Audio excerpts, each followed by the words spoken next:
Hello and welcome to the August 25th edition of this Off the Deaton Path podcast. I'm Stan Deaton with the Georgia Historical Society, and this is a new weekly adventure we're launching here at the Georgia Historical Society that we hope you'll enjoy.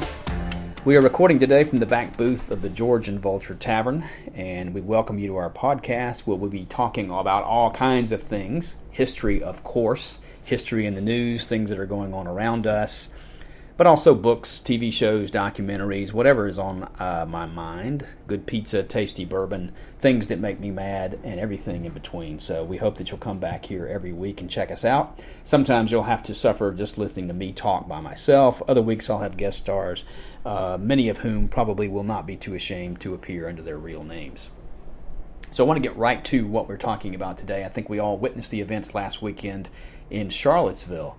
And it reminded me of a new book that I've read recently, the first of a 2-volume biography of Adolf Hitler. And I thoroughly enjoyed it, and I think you would too. I commend it to you, and I want to talk to you a little bit about it today. It is written by a German named Volker Ullrich, V-O-L-K-E-R, last name U-L-L-R-I-C-H. This is the first of a projected 2 volumes. This one's called Hitler, subtitled Ascent, 1889 to 1939, covering the first 50 years of Hitler's life. And as you probably know, if you follow the news, throwing the term Nazi or fascist at people you disagree with politically has become the norm in American politics. Go back to the George W. Bush administration, and Democrats called Bush a fascist. Conservatives said Barack Obama was a fascist for various things he did. And of course, our previous president has probably had it thrown at him more than any of our previous presidents put together. That is to say, our current president, Donald Trump, has probably had it said about him more than all the rest.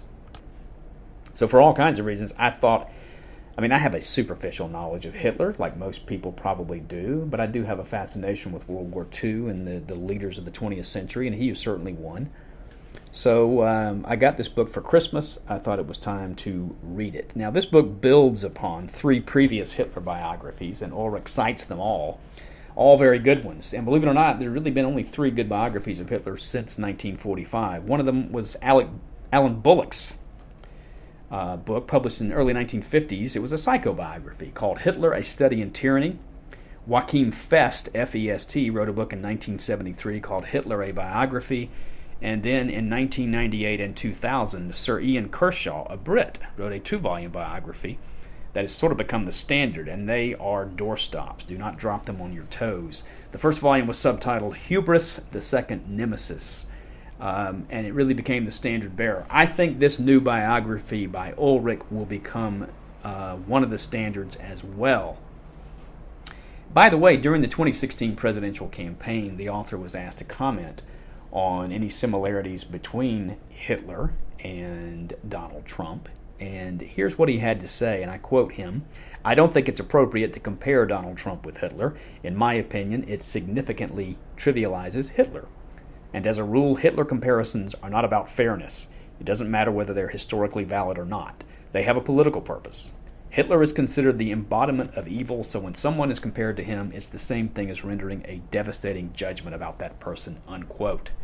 I will tell you after reading this book that I don't think any American politician nor any American president, past or present, is Adolf Hitler or compares to him.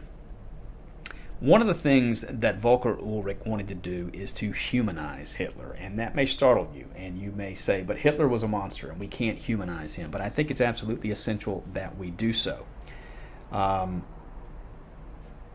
It's, I think, about coming to a greater understanding. And here's what he says: Hitler stirs up more emotions than any other historical figure, including Stalin. That is, of course, due to the scale of the crimes that Germans committed under his leadership. He humanizes him in a way that I think is absolutely necessary if we're really to understand Hitler. He looks at Hitler the man. He has chapters about Hitler and women. He explodes the myth about Hitler being a homosexual. He examines his personal relationships with people, his characteristics, his style, his management style, how he operated as a politician.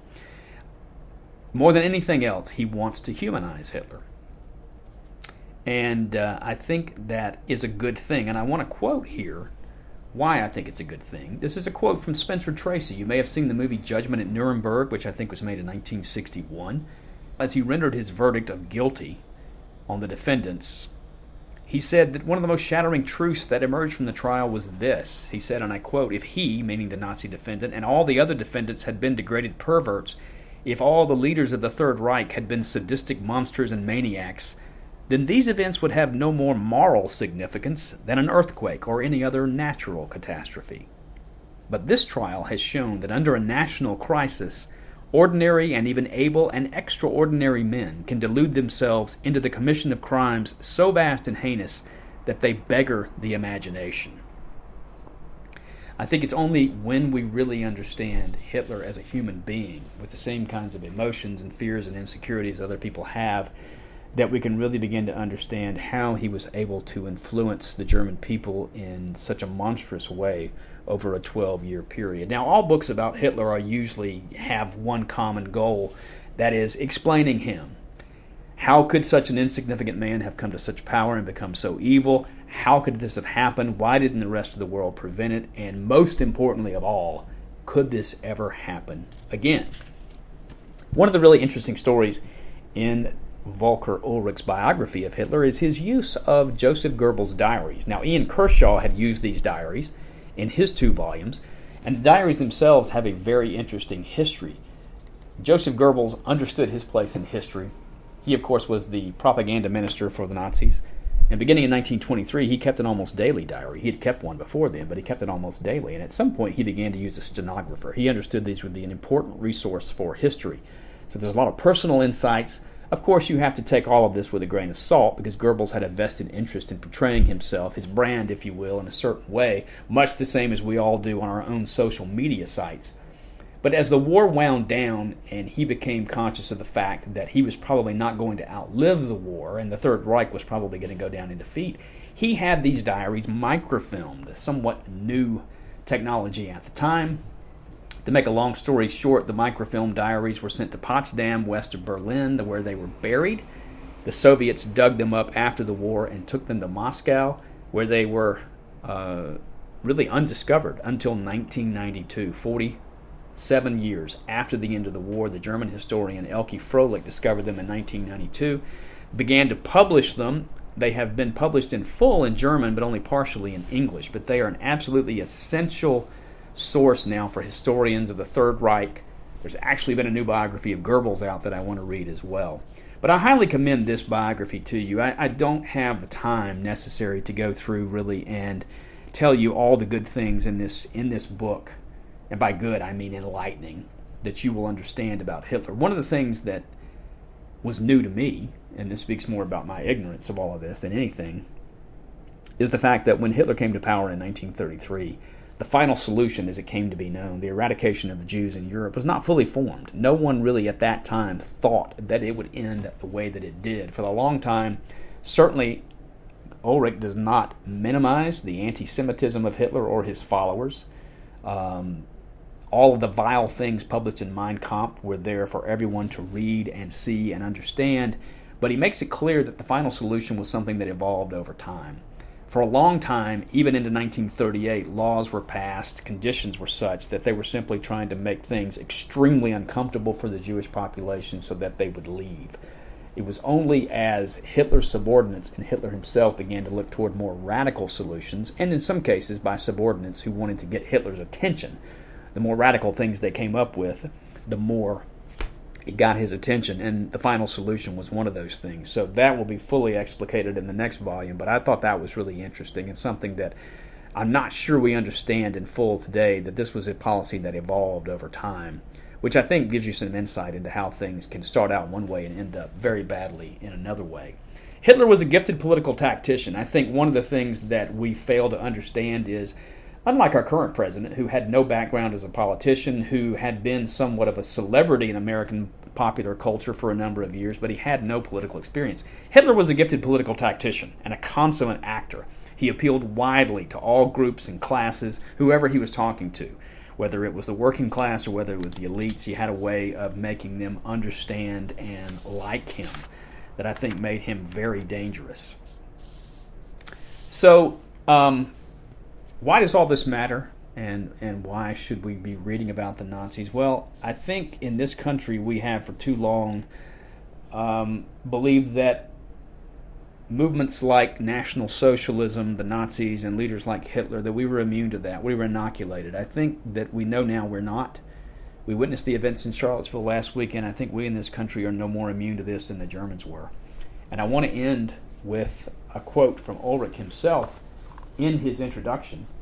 It's quite riveting. He says, "There will always be aspects of Hitler we cannot explain. People will never stop pondering this mysterious, calamitous figure. Every generation must come to terms with Hitler." And here he quotes Eberhard Jäckel, who said, "We Germans were liberated from Hitler, but we'll never shake him off." Hitler will always be with us, with those who survived, those who came afterwards, and even those yet to be born. He is present, not as a living figure, but as an eternal cautionary monument to what human beings are capable of. And as we witnessed the events in Charlottesville last weekend, we need to take note. A cautionary tale indeed. Again, the book is called Hitler, Ascent, 1889 to 1939, written by Volker Ulrich, translated from the German by Jefferson Chase, published in 2016 by Alfred A. Knopf. I commend it to you and hope you'll read it. 750 pages of text in full, about 1,000 pages with notes and bibliography.